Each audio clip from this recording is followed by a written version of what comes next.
friends, welcome to the Purple Zone, where public policy, practice, and people meet. Because policy isn't abstract, it's personal. So let's talk about it. Hey friends, welcome to the show. It's Alexis, and today I have my friend Duncan Robb here with us, and he is an education policy consultant and former chief of policy. Now I'm looking at it. Oh, we did get it right. Former chief of policy to state superintendent. Sherry Ibarra. Sherry Ibarra, yes. Yeah, back in the day. Thank you. So, Duncan, so great to have you here. Welcome. Thanks for having me. Okay, and this is the thing. So we've known each other for a little while, and I always want to call you Rob. Yeah, welcome to the club. My parents did not think this through. Every time I was like, oh yeah, it's Rob Duncan. Like, of course it's Rob Duncan. And then I went and looked up your name. I was like, oh, there's two B's in my phone here. No, it's Duncan. And you know, there are people I've known for years who still sometimes call me Rob, and it's just, you know, this is the cross I bear. This is the cross you bear. Well, thank you so much for being on the show today and bringing your name with us and being patient with all of the people, including me, who sometimes just really want to call you Rob. By the way, you also look like a Rob. I'm just saying it. Like, I knew a Rob in high school. We dated for a little bit. You just like kind of remind me of this. You look like a Rob. In college, I was told that I look like James Vanderbeek. Oh, okay. Oh, bless him. Yeah, like he just recently May he passed. Rest in peace. Yes, exactly. Okay. Well, we are here to talk about things that you know a lot about, which I'm really excited about because you know a lot of things. And you do too. We're going to learn from each other here. Okay. And, but one of the things I learned about you pretty like straight out of the gate was that you are like a charter school advocate. Like you really love the charter schools, which is great, I think, in Idaho because charter schools are public schools and I'm a big fan of public schools. And in Idaho versus like a lot of other states around the nation, we have figured out how to kind of like create this symbiotic relationship in some way. I mean, we're going to get into some of the details, but I looked it up and charter schools have been a part of like our public school setting here in Idaho for over like 3 decades. Is that right? That's about right. Yeah. And so I kind of wanted to lay a little bit of a foundation first for people so that they could understand what is a charter school, because even in Idaho still there is some confusion around what this is and what we're talking about. So will you just kind of give us the basics of the charter school for us in Idaho? Yeah, I'd be happy to. And I think it's confusing in a lot of states. This is not an Idaho specific problem to confusion, but certainly something that, as you said, I feel pretty strongly about helping people sort of understand and tackle here in our state. So like you said, a charter school is a public school. The main difference between a public charter school and a traditional school district is that a charter school has an authorizer. It is chartered. It is literally chartered by an organization that the Idaho statutes gives the authority to approve a public charter school's charter. In Idaho, that's 3 entities that can approve a charter school's charter. You have the Public Charter School Commission, you have public school districts, and you have institutes of higher education, Boise State, University of Idaho. I didn't know that one. Mm-hmm. Okay. It's never happened. Oh. Okay. And I and others that I talk to and sort of collaborate with would love to see a university authorize a charter school, but it hasn't happened yet. But the vast majority of charter schools in the state of Idaho are authorized by the Charter School Commission. There are a few authorized by school districts, and I can talk more about that. Mm-hmm. So a group of people comes together and say, hey, we want to start a charter school. There are requirements that are in Idaho law about what those people have to prove about what they want to do and show they have evidence that they've thought this through and what they're going to do once they open a school, how they're going to get financing for a building and to do things like, sort of start up, because one of the really hard things about opening charter schools is sort of the upfront cost. And then once you start getting money from the state to operate your school, it gets a little bit easier. So if a group of folks is going to the Public Charter School Commission and saying, hey, we'd like to open a charter school, there's a set of things that they need to say that they've thought through and they've done in advance. So the charter school feels good about saying, okay, yes, we'll grant you a charter, we'll authorize you to open a school, maybe sometimes with conditions or whatever. But that's sort of the loose process. So now you've created a new school within some other district's attendance boundaries that, generally has some sort of focus, some sort of area of emphasis that that the people who started the school feel like is something that's needed in the community. So, for example, Mosaic's public charter school in Caldwell, they focus on STEAM, science, technology, engineering, arts, and math. That's the focus of the school. Every student must take some sort of arts course all throughout their time at Mosaics. That's part of what they emphasize at the school, in addition to sort of the technology and engineering. So that's one example. You've got Alturas Academy, which is mostly out in eastern Idaho. I think one in Rigby, two in Idaho Falls, if I'm not mistaken. They focus on international baccalaureate. So it's all about sort of international education. And it goes on and on like that. Yeah. Oh, okay. That's it. So, okay.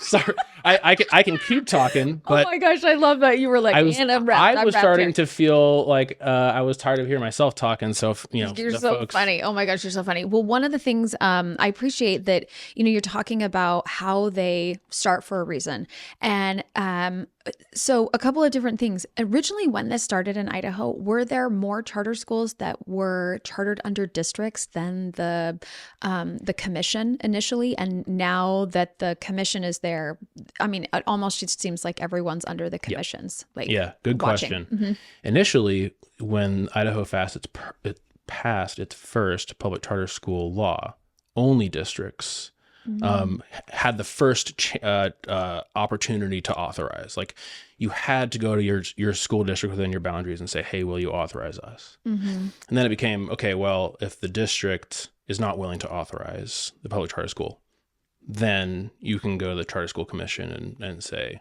will you authorize my school? The law has since changed, and so now I think what tends to happen is folks go directly to the commission. But not always. So two examples that are on top of mind are Meridian Medical Arts Academy and Meridian Technical Academy. I mean, these are two charter schools that are authorized by the West Ada School District. There's a strong partnership there. So I'm on the board of Gen Prep. We have several campuses across the state and one online school. And up until very recently, the online school was still authorized by the Deary School District up north. So it does happen, but you're right. The majority at this point get authorized by the commission. Right. And one thing that I want to point out, because I hear this a lot from parents, particularly here in West Ada, they say, well, West Ada has charter schools. And I'm like, well, no, I mean, technically they have authorized this school within their boundaries to be a charter, but that's not West Ada's charter school. It's not actually the district's charter school. And so I think that's something that is that to me that provides a lot of provides a lot of confusion for people in understanding that particular charter school, like Meridian Medical Arts, right? They have their own school board. And that school board then is accountable to the West Ada board for meeting all of the requirements that they write in their charter, right?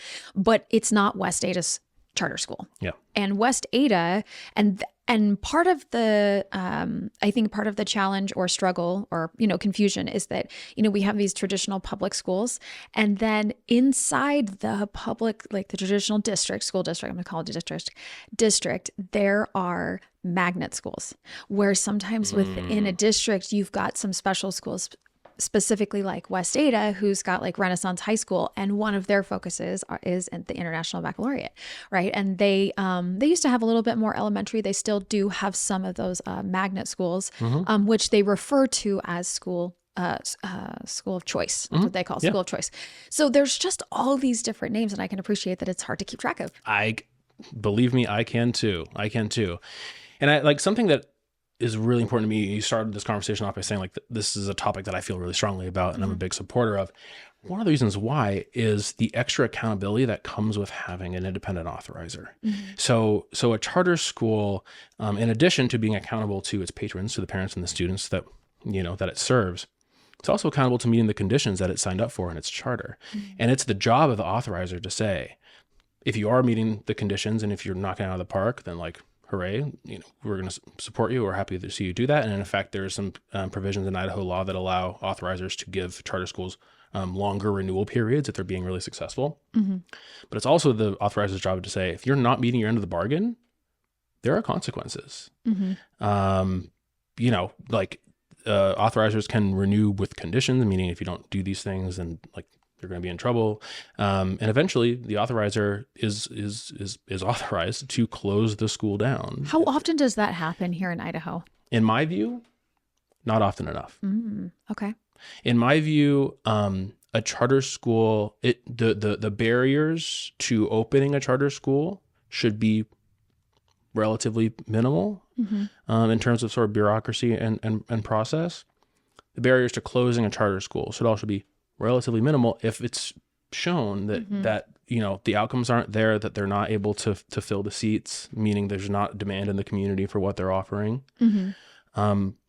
I think it's a both and I also believe that an interesting thing with charter schools, sometimes you have people running them for whom it's their first time running a school. Yes. And so people have opinions about like sort of whether or not that's appropriate. I think that regardless, there should be somewhere where a person that's running a charter school should be able to go for support, to get advice, to get help from people who have done this before. So there should be a support mechanism for people running and teaching in charter schools. And there should also be an accountability mechanism if they're not doing what they said they would do. Is that in place right now? I think to some degree, yes. Okay. So in a few different ways. So there's an organization in the state called Bloom. Yeah. And I give Bloom and the CEO, Terry Ryan, and Mark Kerrigan, so these really, really smart people in that building, a lot of credit for helping the Idaho charter school community flourish over the last decade or so. And what is Bloom, and why are they helping the charter schools flourish? It's a what's their why behind doing that? It's a support organization. It's a 501c3 nonprofit, Idaho based. Okay. They have it's not a national group at all. It exists solely to serve the people of Idaho and Idaho charter schools.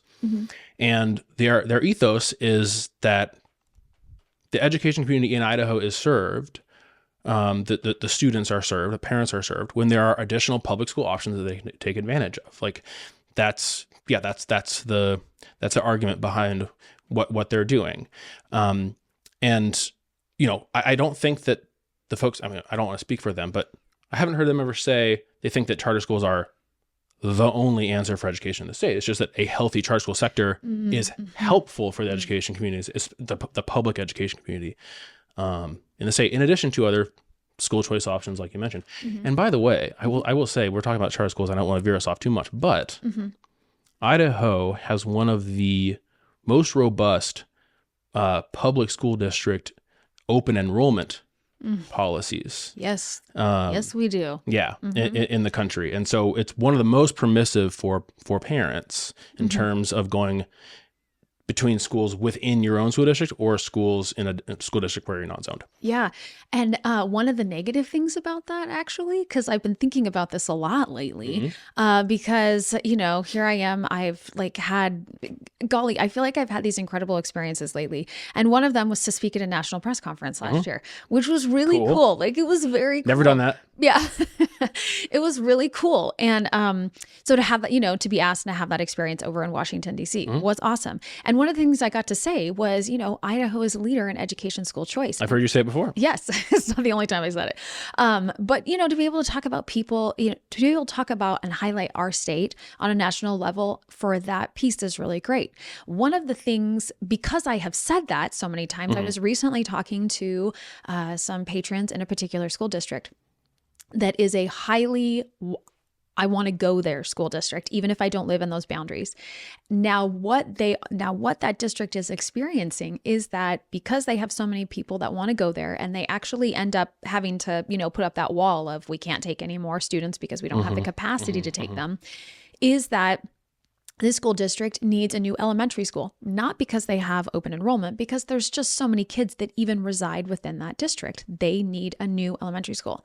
And this district has tried several times to pass a bond to get that. 100%. Now, one of the things that was brought to my attention about that for people who are very politically active, and they are like, some of these people were very supportive of the bond and trying to get it passed in their community. But what they heard from a lot of voters within the school district was, okay, well, so if we pass this bond and we build a new elementary school, only the people in this district are paying for that.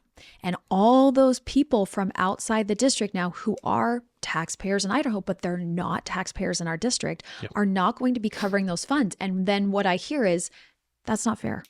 So even though the state is giving the school district, that money for per pupil spending, it's only the people within that district that are paying that bond. And so that is a negative, actually, I think, for the way that we fund in Idaho of open enrollment. Completely agree. This is a funding policy problem, in my view.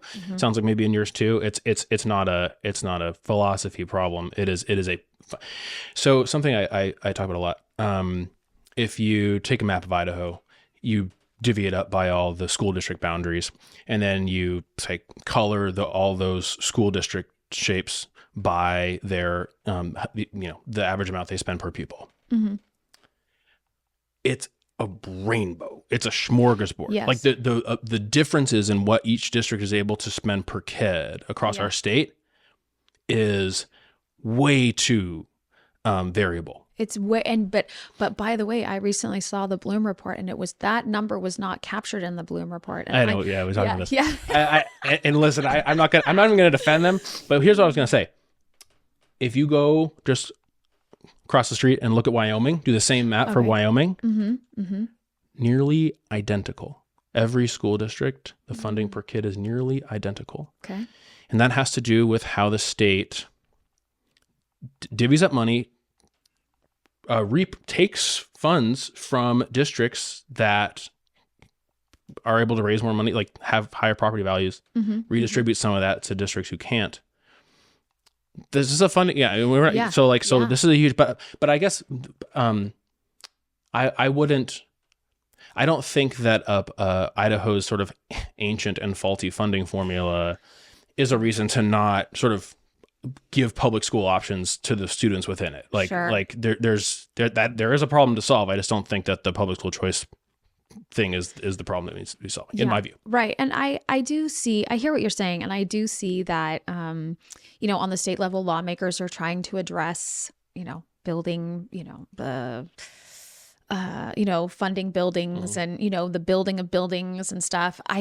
This though, for me, like having been in the state for quite a while, and the nature of like, and having been a school board member, like, that threshold that Idaho has, which I think we're like one of 2 states in the nation now that only have that supermajority threshold. Like there's such a small number that, and something else that we'll get to in a little bit, but it sometimes feels like, yes, it's great that we have all these options for people, though the more options we create, the more expensive it is. That's just the nature of providing options. And the example I always give, and I can't remember if I gave you this example or not though, is like as a mom making dinner. Have you heard this from me before? I have not. Okay. This is so good.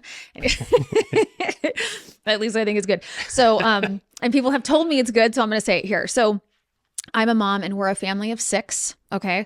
And so I make dinner for my family of 6. And let's say it costs me $15 to make this dinner for my family of 6, which actually let's go down to 10. Let's say it costs me $10 to make a dinner for my family of 6.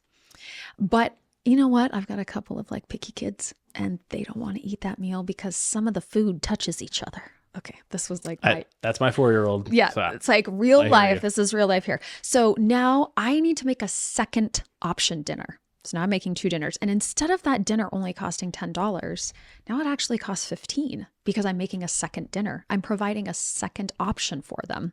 And that's not bad. I need to meet the needs of those kids, they need to eat, and I have tried everything I can to get them to fit into my $10 meal, and they won't do it. And I'm a good mom, and I make them sit there and eat. And I'm not militant, but you have to like take the fork and you have to touch it.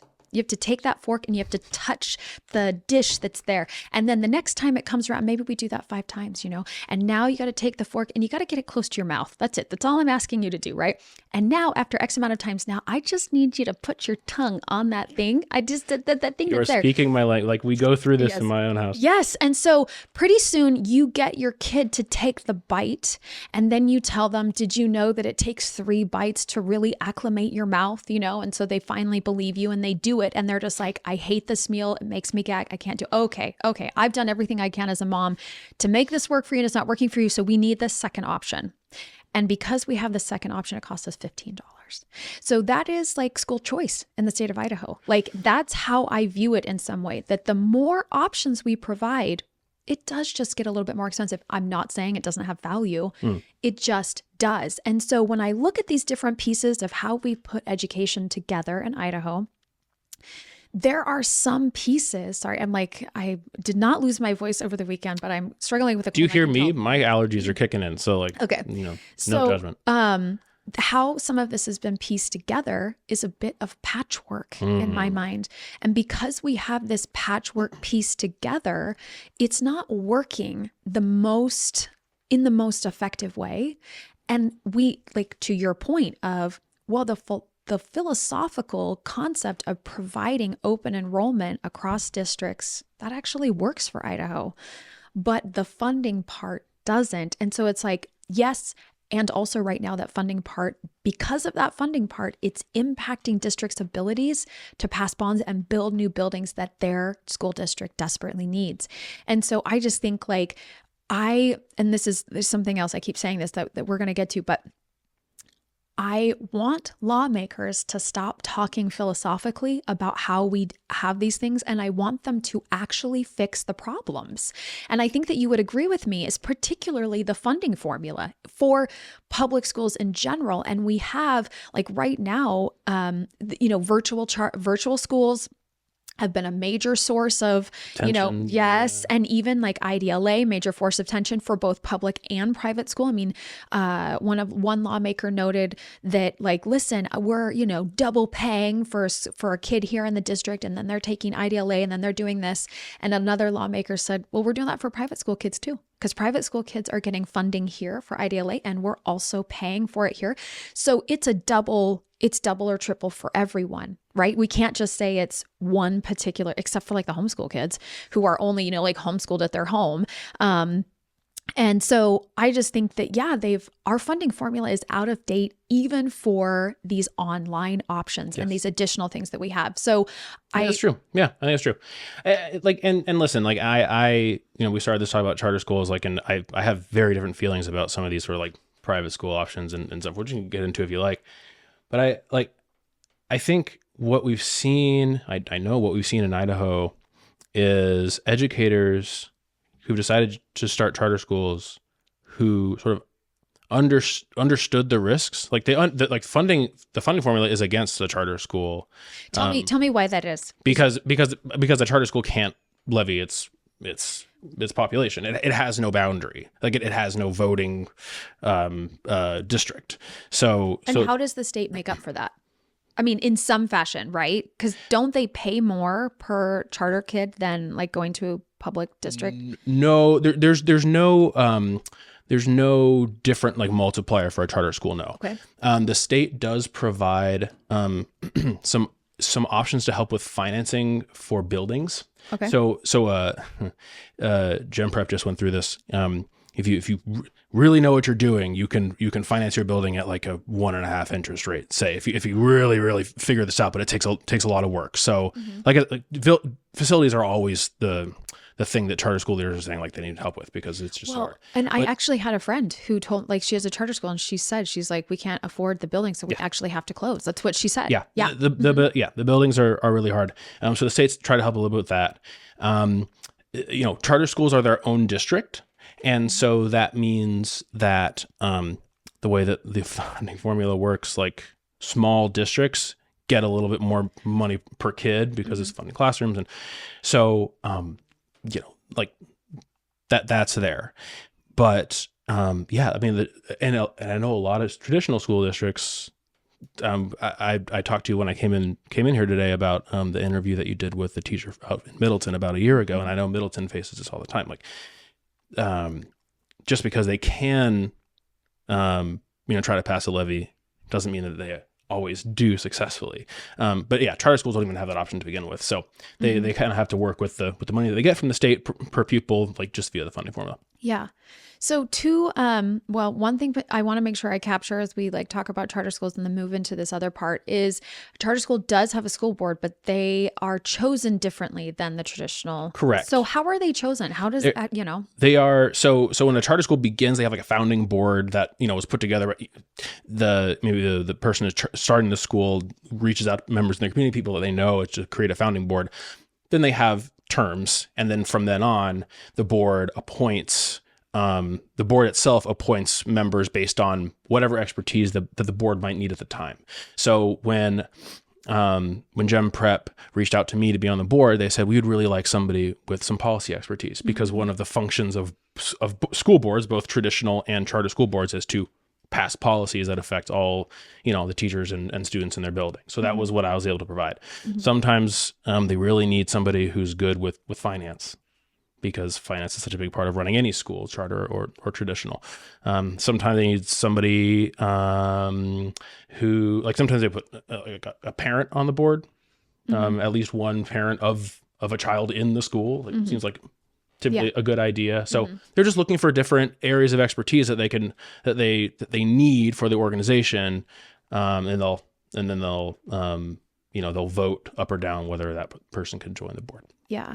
And so then also, it just got me thinking, like, in terms of like a school district has a superintendent and, principals and all sorts of different things like that. A charter school, it's going to look different for every charter school, right? Like, will you talk about that in the structure? Because I think that's something people don't know. Oh, I see. Like, so the difference between a principal and superintendent. And, right. Yeah. Yeah. So right. So, let's see. Right. So a traditional school district, right, will always have a superintendent. For a small school district, the superintendent may also be a building principal. Exactly. Yeah. May even be a classroom teacher. I don't know. Like, it probably happens. Yes, it does. And a charter school could be the same way. Especially, so I'm thinking of Lava Hot Springs charter, which just opened up to essentially replace the elementary school that closed in the community. Whoa! Oh wow! A really interesting story, but it's a small school. And so, I don't know all the roles as they divide up, but like, there's not going to be a full-time sort of executive director with a full-time principal and a full-time, like, they're sharing a lot of roles here. I'll just, again, because it's what I'm most familiar with, I'll use Gem Prep as an example. Like, we have an executive director, Jason Bransford, like, really, really smart guy, like, awesome educator. And he serves as the sort of superintendent of all the campuses. Each campus has its own principal. There's also sort of at the quote unquote district level, like a leadership team, like a chief academic officer, a director of curriculum, things like that you would expect a traditional school district to have as well. Like, I'm sure that West Ada has a chief academic officer, right? So yeah, something. They have different names. Exactly, it's different names, but but the roles are sort of the same, right? Like, you need someone who, if large enough, somebody who has eyes over the entire district, and then you have people leading each building, or in some cases, that's often going to be the same person. So when we kind of talked about this at the beginning, when charter schools start, you know, and they're interested because they want to fill this need, and they're kind of interested, they are like, hey, I think this is going to be valuable for my community. One of the reasons that I feel like the charter started was for innovation. Yeah. Right. And I'm really interested to talk about this because last year, Senator Cook commented during the Senate Ed Committee meeting that one of the original purposes of charter was to find innovation, be innovative, and then transfer that over to traditional public schools. Now, what I want to be really clear is traditional public schools are innovative. They're doing great things inside their 100%. buildings, right?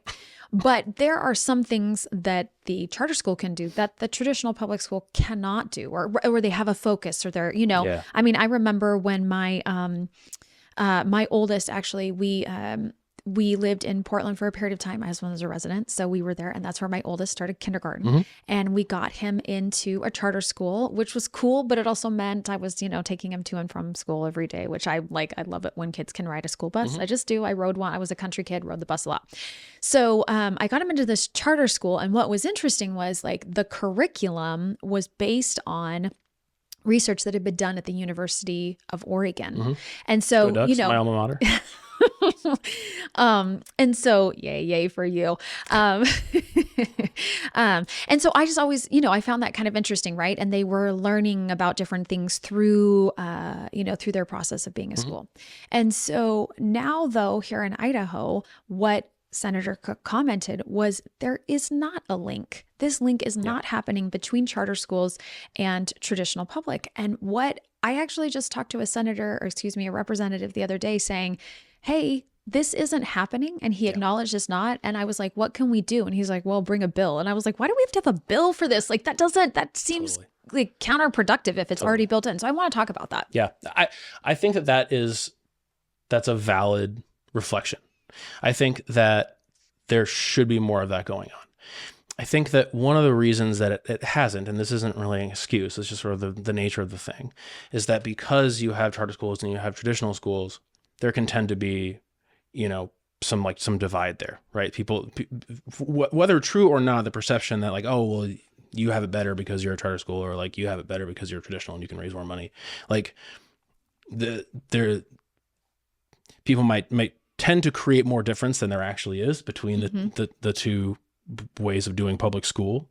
So I hope that we can crack that nut. And I think that all it takes is a little bit more intentionality with bringing folks from those two together. So where's that intentionality going to live? I want to know where you think it's going to live. All right. So Quinn Perry, yeah, I think it lives with the Idaho School Boards Association. Oh, because it is the only association, like public school association in the state of Idaho that serves both, like sort of explicitly serves both traditional public school boards and charter school boards. And like, it's really institutional. Like they're really institutional about it. Like they have specific roles for charter school boards. They have it as part of their convention, like a charter school board vote that like goes into their platform in session. So like they've done a very good job of incorporating. It's the only state in the nation that has incorporated charter schools into their school boards association. That's true. Idaho's the only one that's figured it out. That's true. That's true. Yeah. And I think it's an opportunity that's worth taking advantage of. Listen, I'm not like Quinn and Misty. I'm not trying to sign you up for more work here, but I mean, it's a natural home. So there's that. But wait a second, I'm going to push back a little bit. So the School Boards Association, though, is not, I mean, technically it is not a state funded thing, even though we could argue that money comes from the state. Sure. Okay. Yeah. But it's not the state's responsibility to ensure that association is alive and well. That's right. That's not. And so, because that association didn't even start until like the 40s, I believe. So because of that, when I see it, when I look at this innovation, I look at it through the lens of someone at the Department of Education and someone at the Charter Commission. Like, I don't see it as a lawmaker thing. I see it as like two entities that have been established, that their purposes are really kind of embedded into the system. And why isn't someone within those two entities creating that bridge and having it be part of their role? In my view, don't give this kind of activity to government. I don't think that a government entity, they're all hardworking, well-meaning people. You're not going to hurt my feelings. Yeah. And I study this stuff in like my PhD. So, I mean, it's interesting.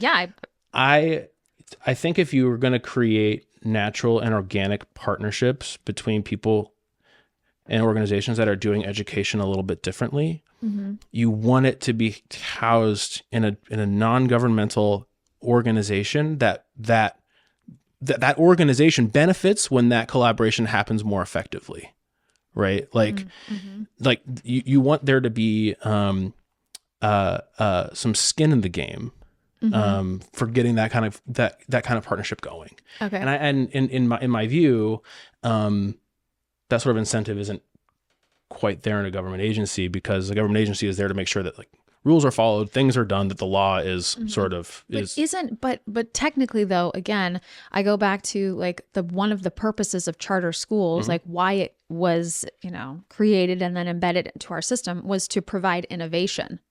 Like, so if that's one of its purposes and it's embedded into the system, it makes sense to me that someone within the system is making sure that like that thing checks the box, because it also has to check several other boxes. Yeah. So I'm not saying that it shouldn't.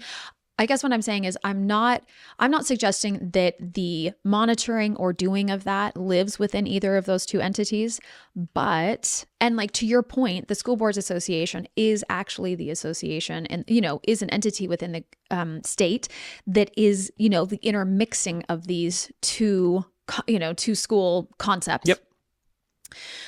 But if it was embedded into the system over, in the Department of Ed, right, and the Charter School Commission, to me, those, like, the buck stops there. I guess that's what I'm trying to say. And it's not like it can't be contracted out, but none of it's happening. None of it's happening. And technically, the School Boards Association isn't the association that anyone is accountable to, because a district or a charter at any time cannot be a part of their association.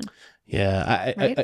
Again, I just, if what the goal is, and I'm really glad you brought this up, and I agree with you. Like, this is an important goal, is to foster innovation across public education. Like, if that's the goal, I just don't know if somebody at the Department of Education being like, yep, that happened, or yep, that didn't, or like, and listen, all good people, it just gives me the heebie-jeebies.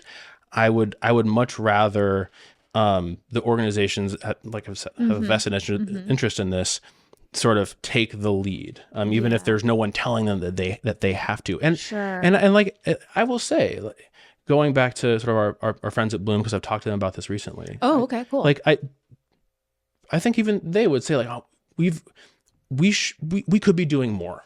Like, they could be doing more. Yeah. Everyone could be doing more. Yeah, right. Yeah. Everyone could be doing more. Like, so I like, even, a few weeks ago when we talked about this, like that was something that stuck in my head. I was like, I should be like spending more of my time making sure that like that happens. Oh my gosh, I love that I said something to you that like stuck in your head. Oh, like, so many things. Like, just stayed there, man. Wow, awesome. So many things. I can only hope to return the favor at some point. Anyway, so I think that I've watched a lot, man. So this has nothing to do with a charter school, but I'm just gonna just go there. It could be like this happened to happen in a charter school, but it could have happened in any building where there's a K through 12 situation, right? So I was at the Gen Prep Meridian campus because the administration reached out to us and they said, "Hey, this was the end of last school year." They said, "Hey, our graduating seniors are doing their senior presentations, which is they have to essentially research and then present to the school administration about a career choice that they might want to pursue after high school."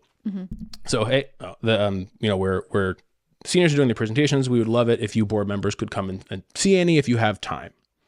I was like, sign me up. Great. I would love to sort of see what our seniors are saying. So I went to a few of these. The principal, her name is Liz Warburton. She's amazing.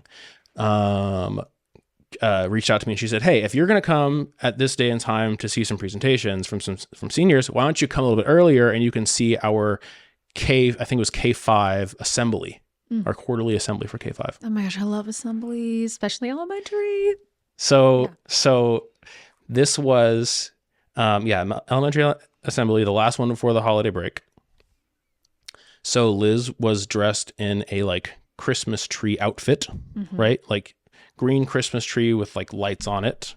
And she was in front of the room with like kindergartners nearest to her and like jumping around and being animated and doing everything that you need to do in order to capture the attention of young kids. Yes. Right?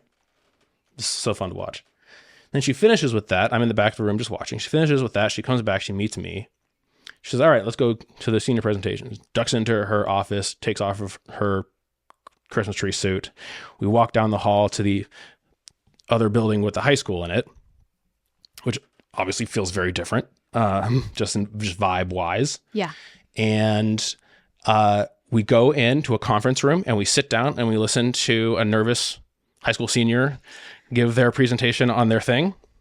And just in the middle of this experience, I like just sit back and I just admire Liz and all the educators that are out here, charter or traditional or whatever, who are able to like code switch like this to immediately meet the needs of a totally different situation and different student. And it just made it just made me like so excited for that organization, because I know she's a strong leader, but it just reminded me like what all these educators do every day to just do their jobs. Anyway.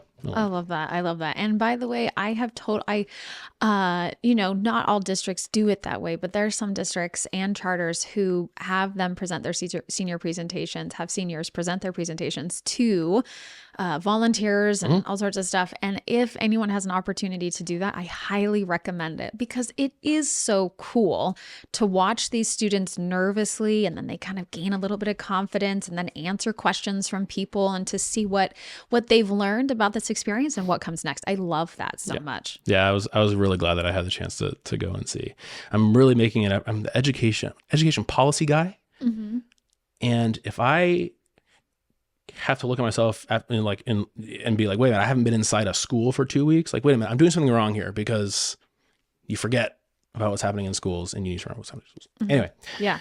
So much more we have to talk about, I know, but thanks for hearing me out on charter school. Oh yeah, no, I'm like loving it. Okay. So one of the things that, talking about like charter and flexibility. Now I've heard this probably isn't going to get passed in the Capitol, but, Representative Pickett has a bill regarding, I think I found it. It's House Bill 741, and it's about charter flexibility. And I'm just going to tell you this, and I'm going to ask, like, in general, your feedback for it. So essentially what it's trying to do is increase autonomy for high performing charters, provide more flexibility and predictable funding, and reduce reporting and accountability. Now, to Pickett's credit, I went to him and I said, hey, I was talking to him about this innovation thing, but also flexibility for, traditional public. And he was like, bring a bill, Alexis, and I will sponsor it. And I was like, whoa, like that's an open-ended nice thing to hear. Heck yeah. But, he's working in this specific space. So what are your thoughts on, increased autonomy, more flexibility, and reduced, reporting and accountability? What are your thoughts on those? Yeah, you bet. And I wish I had seen the bill text. I think it's being heard in House Ed tomorrow. It's coming. Yes. Yeah. And I have it here in front of me. I was there when the bill was introduced, and he got some really hard questions. Like, I'm not sure this is going to make it out of the House Ed committee. Yeah. But it's interesting. Yeah. So I'm not going to be able to respond directly to the provisions in here, but it's just in general. In general. Yeah. Mm-hmm. I think depending on the provision in general, I think I'm in favor. I think one of the provisions in the bill is that the charter school needs their outcomes, their academic outcomes need to be above the district average, maybe, or something like that. In order to achieve these things here, they have to be a high performer. Yeah, earned autonomy. Yep. So, I think that my view would be if any school has shown that they are able to consistently meet or outperform expectations, there should be some earned autonomy there. Mm-hmm. The schools that have shown that they need to really put their nose to the grindstone in order to do right by their kids, like, the state needs to be taking a closer look. Like, that's part of the state's job. Like, we're here to provide an education for students. If we're not doing that, then what the heck are schools around here for? Mm-hmm. So, but in a school that has shown that they can do that day in and day out, more autonomy sounds good. Again, I haven't seen the exact things that we're getting autonomy from, but, and so I know that one of the gripes with this bill is like, well, charter schools get this thing. Why don't traditional public school districts get this thing? And if you ask me, philosophically, I would say any school that's shown they can do that. Mm-hmm. Yeah. Well, and I think some of it is, about, what was I going to say? Some of it, has, again, I think some of this goes back to the funding formula and not just the funding formula, but limited flexibility within, a district's ability to be able to choose how they're going to spend these funds because there's so many line items, that they have to hit and stuff like that. Okay. Yeah, in that way. So, I feel like there's so many things you could talk about with the charter school, and I've never actually had someone on who is like such a, proponent of charter school, you've got this background and stuff. I am kind of curious as we wrap the conversation because I really appreciate you've like come so prepared. I think you are Star student. You are a star student. I think you might be the third person ever to bring a computer, but like the one really to, keep it open up. I forget things. I start talking and anyway, keep going. So I know that you made some great preparation for this, and I kind of mentioned some of the things that we'd be talking about. Is there something that we haven't gotten to that you were like, I definitely want to check this box? Well, here, let's see. Two things. Ooh, yeah. One's going to be hopefully quick. Okay. I'm not the first person to make this point, but I really need to make it here and now. So I would love it if our legislature, God bless them, would, whenever possible, refrain from passing laws that require our schools to do more things for little or no reason. Mm-hmm. So I'll give a past example and a current example. Love it. Past example is the bill that passed last legislative session that required... I'm doing it over here. I know exactly which one you're going to say. Required schools to show that they have produced students that are proficient in cursive. Mm-hmm. That's the one I was doing with my hand. Okay. What are we doing?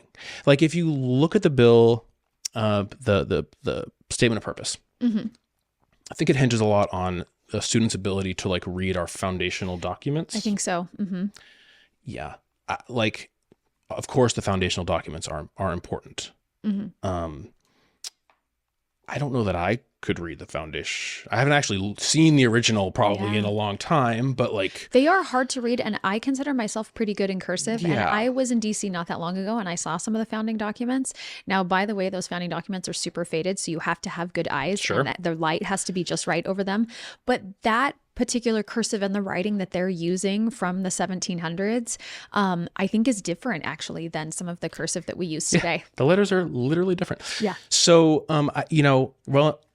well-intentioned as it was, I would love some more critical eyes on the kind of additional things that we're asking our public schools to do, because now that requires them to now take time away from other things that are super relevant to do that thing. So when you say that, I think about a friend of mine who's a lawmaker down in Utah, and I don't know that they actually got around to doing this thing, but I totally think that there are some of us who could, like, we don't have to be lawmakers to help lawmakers, right? Like offer ideas or frameworks, or right? Totally. But to your point, I think that it would be so great to have a framework around education and education bills, and to part of this framework being, let's only focus and pass bills that are going to move the needle and improve the content that we have there and for our students and stuff. Oh, you are speaking my language. I mean, like when I lived in Washington, D.C., I worked for a nonprofit that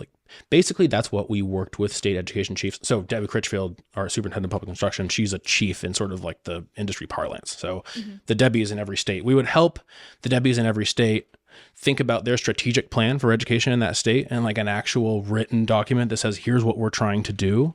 Wouldn't it be great if we just had a thing that I could go and read that says, here's the vision for K-12 education in the state of Idaho, and here's all the things that are being done in alignment with that vision. And there's some buy-in from legislators, and there's buy-in from the governors, buy-in from the superintendent's office. Like, wouldn't that be awesome? Please make it happen. Yes. Because you mentioned the piecemeal thing here before, and I 100% agree with you. Like, when we're passing these piecemeal laws and there's a thing over here, and now we've got the tax credit and the blah, blah, blah, like it just starts to feel like gobbledygook. So thank you. Thanks for bringing that one up. That was a good checkbox. That's a good one, Duncan. I could. It's so good. I could keep going. I can't wait to have more conversations. So last week, I think it was in House Ed, they sent a bill to the floor requiring a moment of silence at the beginning of every school day. You're right. That one is there. Yeah. same thing. I guess in principle, I agree. It must be nice for everybody. Like, good luck to teachers for getting all the kids to be quiet. But like, Parents can't even get their kids to do that sometimes. And by the way, if you have like more than one kid, it's like, okay, we're all going to sit here, like just talk to the people who go to church every day. Yeah. I mean, every Sunday. And they're like, Yeah. okay, here's this thing. Just be quiet, be quiet, be quiet. Yeah. And so I wasn't in the room, but I was watching from home, and I saw sort of some of the members sort of begrudgingly sort of vote for it because they didn't want to get, sort of pilloried if they didn't. But again, what are we doing? Like, it's a fair question. You're just asking the schools to do one more thing, and maybe the intent is good, but how you comply with this kind of thing is just a mess. So yeah, so that's one thing I really wanted to get off my chest, Alexis, is like, let's try to have more consistency and more unification and more strategy around what we're doing. Yeah. Education in the state. And also ask ourselves the question, what problem are we trying to solve? What problem are we trying to solve? Yeah. What was that one? Oh, so last thing, maybe a couple weeks ago, Superintendent Critchfield got in front of the House and Senate Education Committees and presented the details or the overview of a waiver that the department has sent, I believe, to the federal U.S. Department of Education that deals with both some flexibility around funding and flexibility around assessments. Yeah.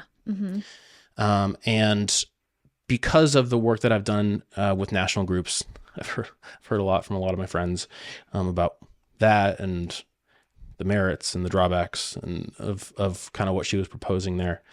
And I guess I want to say a couple of things. One is that, I'll say the details around assessments. The funding thing is it's a little bit more mishy-mashy. I have some thoughts there, but I'll save them for later. On assessments, though, she's asking the feds to allow Idaho high schools to use any sort of college or career aligned assessment as the federally required state test. So, and what you mean by that is like cutting the ISAT and just using, for example, the SAT. Yeah. Okay. Cutting the 10th grade ISAT, or the 11th grade ISAT, excuse me, and using the SAT, using the ACT, the classical literature or classical learning test, the ASVAB. Those are some examples. Could still use the ISAT, but not required. And the second that she's asking for is to replace the 3rd grade ISAT with the IRI, because the state already requires that students take the IRI. So it feels like double testing. And so that's the request she's put in. It's interesting because watching the reactions to what she was proposing in our legislature, there were a lot of like heads nodding and people excited that she's sort of asking for this flexibility. I frankly think it's very unlikely / probably not going to happen. Meaning that the feds will not approve this? Is that what you mean by that? That's what I mean by that. Okay. Especially the high school request, because it's against the law. Like, it's against the Federal Elementary and Secondary Education Act and its most recent iteration, the Every Student Succeeds Act. Like, it's just not allowed, and it's not something that the department can grant flexibility for. So it's not. Debbie and her team are rightly responding to feedback from the field. And that by they that, hear, like that, by that there's you mean over like testing. Well, as a parent, I'm going to tell you, I totally agree with that premise. Yeah. That there's over testing, the kids are spending too much testing, and what can we do to fix that? And so Debbie is doing her best to respond to that and show that she's taking action. And so I've gotten a lot of questions from educators around the state saying like, hey, is this going to happen? And I'm just going to use this platform to say, no, it's not going to, at least not with this administration. Not with this U.S. Department of Education, not with this, not with these congressional leaders who are in charge of education in the state. Even when we're hearing from like President Trump and also the Secretary of Education, Linda McMahon, is that how you say her name? Yeah. Who are saying we're going to send everything back to the states. We as the feds are not going to do all this stuff. Is that just like theatrics and And, because, The evidence suggests. Yeah. Okay. I mean, we've seen no movement at all at the federal level on these assessment issues. The former Oklahoma state superintendent, his name was Ryan Walters. This is months ago now. This is maybe even over a year ago. He just sort of sent a letter to the Fed saying, like, we're canceling state tests. Like, thank you very much. That was basically the message. You didn't even ask for permission. He was just like, we're going to do this. And the message he got back was like, you are going to do that. We haven't approved anything. Please go through the proper channels and have a nice day. And that said a lot, right? Yeah. Like, this is somebody who's aligned himself with the administration, who's been vocally for the president, and the department was still said, well, you can't just do whatever you want. Right. And nothing has happened. Like, the Oklahoma's still administering the statewide tests, so the other state's doing. Yeah. And so, to me, that's just it's a signal that I think we have some leaders in Congress who still feel very strongly about the federal requirement that every student in 3 through 8 and once in high school take a reading and math test. Yeah. Yeah. Well, I want to do this. I want to have you come back on the show. Sure. And I would actually love to talk about those two things that we kind of ended with, which is the funding formula and also, teaser. And also the assessment, because I actually just gave this, I was a keynote for the School Boards Association. And one of the things that I talked about was this kind of how we got to the spot where we are today with data and assessment. And I think that would be such a great conversation with you because you're clearly passionate about it. You're very informed. Yeah. You know more things on this than I do, and I got to do my homework on it. But I think it would be so cool to kind of pull out some of these things that we're hearing on the state and then people are feeling and what's likely on, that national level. I think that would be such a fun, and I know that sounds weird, such a fun conversation to have. Sign me up. Yeah. I would, if I could talk about education in Idaho all day, I would. It's what I'm passionate about. It's what I'm interested in. It's the way that I see myself making change in the world. And I appreciate so much the opportunity to be on the show and talk with you about it. And I would love to come back and just say the word. Yeah. Awesome. So how can people find you? Because I know there are some ways that people can find you and connect with you. Yeah. Give me a shout on LinkedIn. I publish a Substack called K-12 Education in Idaho. Creative name, I know, but I just wanted it to be easy to remember. Yes. Where I write about these issues, and my perspectives on them. I just take things that are going on in Idaho that I find interesting in education, and I apply the expertise and the context that I've developed over 2 decades of being in education, both here and nationally. So learning, about education all over the country. And it's, I've gotten a lot of great engagement from folks. It's been really fun. Oh yeah. You even responded to one of my comments. It was so fantastic. It's really fulfilling to me personally to think about something that I feel strongly about, put it out there, and then see what people's reactions are and see if somebody can change my mind. Because I want my mind to be changed, right? Because that's how I know I've really thought about this hard, or if somebody proves me wrong, heck yeah, I want to have those conversations. And so that's why I started this thing. It's still in its infancy, but it's been great, and the engagement's been good, and appreciate you letting me shout that out. Oh yeah. So I will definitely link that in the show notes and on my socials. I'll make sure. Yeah. I read one of your articles and then I was like, these 3 words that he used really bugged me. And so I went in and wrote this thing about it. And then, and I wasn't trying to be a bitch or anything. I was just this is actually something that bugs me when people make this statement. And it wasn't I wasn't trying to make it towards you. It was just this concept bugs me because it's a statement that gets, perpetuated and stuff like that. And, you came back and gave a really nice, thoughtful remark, which I was like, oh, good. Duncan doesn't hate me for my, my opinion and stuff like that, which I think there's so much value in, right? I'm not bugged when people give me their different opinion. I listen to it all the time. I'm curious. I want to know. And I love to hear that there are other people in the world who are not afraid to change their mind and to rethink something and to be challenged in the way that they think, but then also are very passionate about the thing that they're into and they want to share it. If we had met 2 or 3 years ago, we'd probably be co-hosting a podcast because people who are listening to this or watching can tell we don't necessarily agree on every little detail about education policy, and that's perfectly fine. It's healthy, actually, very good. And it's a pleasure talking to you, and you are so knowledgeable.